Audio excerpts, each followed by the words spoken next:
2026 সালে বিশ্ব কোথায় আর ব্রাহ্মণবাড়িয়া বিশ্ব রোড কোথায়? বছরের পর বছর এই কয়েক হাত জায়গা ঠিক করতে লেগে যাচ্ছে। দফায় দফায় এখানে ভিজিট হয় মন্ত্রী সচিব সড়ক বিভাগ থেকে।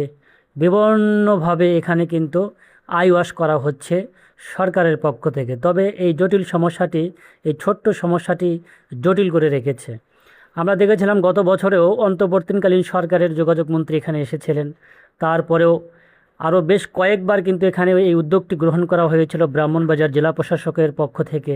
সেই সমস্যাটি কিন্তু আজও সমাধান হয়নি।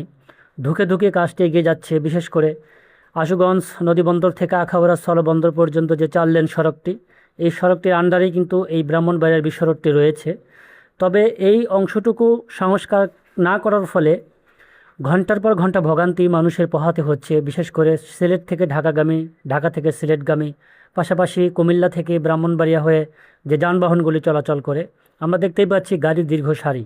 এই যে ড্রেনের কাজটি ঠিকমতো কাজ করলে সর্বোচ্চ 15 দিন সময় লেগে যাবে। এই 15 দিনের বেশি লাগার কথা নয়। সেখানে কয়েক বছর অতিবাহিত হয়ে গেল, আজও কিন্তু সেটি সমাধান হয়নি। এই 4 লেনের কিছু কিছু জায়গায় কার্পেটিংয়ের কাজটি করা হচ্ছে কেন?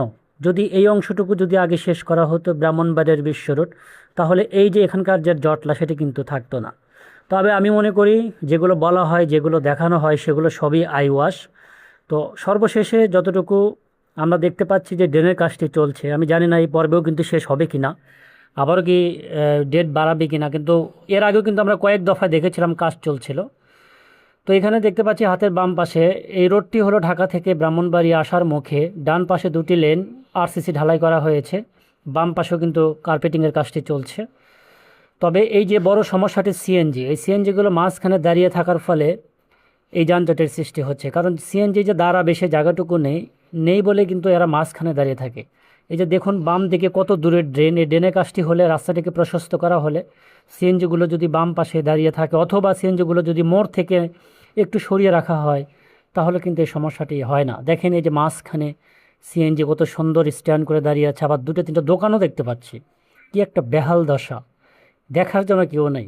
আপনি ঢাকা থেকে সিলেট যাবেন 200-250 কিলোমিটার রাস্তা, এরকম ভোগান্তি কোথাও আছে বলে আমার মনে হয় না। তবে কিছু কিছু জায়গায় নতুন করে সমস্যাটি হয়েছে, বিশেষ করে মাধবপুরে, যেখানে 6 লেনে কাজ চলছে। আর এই কাজ করার আগেও কয়েক বছর আগে থেকে কিন্তু এখানকার এই সমস্যাটি স্থায়ীভাবে রয়ে গেছে। প্রশাসনের দৃষ্টি আকর্ষণ করব, অন্তত এইবার যেন এই কাজটি সম্পন্ন করা হয়, রাস্তাটিকে প্রশস্ত করা হয়।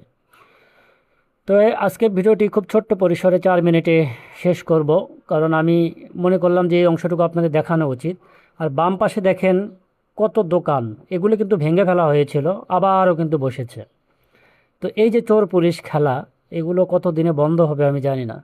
এই যেটা হলো কুমিল্লা থেকে ব্রাহ্মণবাড়িয়া রোড, এখানে কিন্তু ডান পাশে খুব গর্ত করে ড্রেনের কাজটি করা হচ্ছে, যার ফলে খুব সমস্যাটির সৃষ্টি হয়েছে। তবে এখানকার কাজটি যদি শেষ হয়, আমার মনে হয় না এখানে কোনো সমস্যা হবে, যানজটে পড়তে হবে।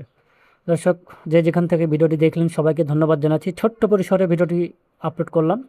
দেখা হবে আগামী কোনো পর্বে। যারা ঢাকা সিলেট 6 লেন প্রকল্পের আমার গত পর্বের ভিডিওগুলি মিস করেছেন, বিশেষ করে পীর হাবিবুর রহমান চত্বর থেকে লালাবাজার বাইপাস, লালাবাজার থেকে গোয়ালাবাজার, গোয়ালাবাজার থেকে শেরপুর, শেরপুর থেকে আউশকান্দি, এই সমস্ত পর্ব যারা মিস করেছেন, মাধবপুর থেকে অলিপুর, অলিপুর থেকে শায়েস্তাগঞ্জ, প্রতিটি ভিডিওর লিঙ্ক ডিসক্রিপশনে দেওয়া থাকবে, আশা করি দেখে আসতে পারেন। দেখা হবে আগামী কোনো পর্বে। ভালো থাকুন, সুস্থ থাকুন, আল্লাহ হাফেজ।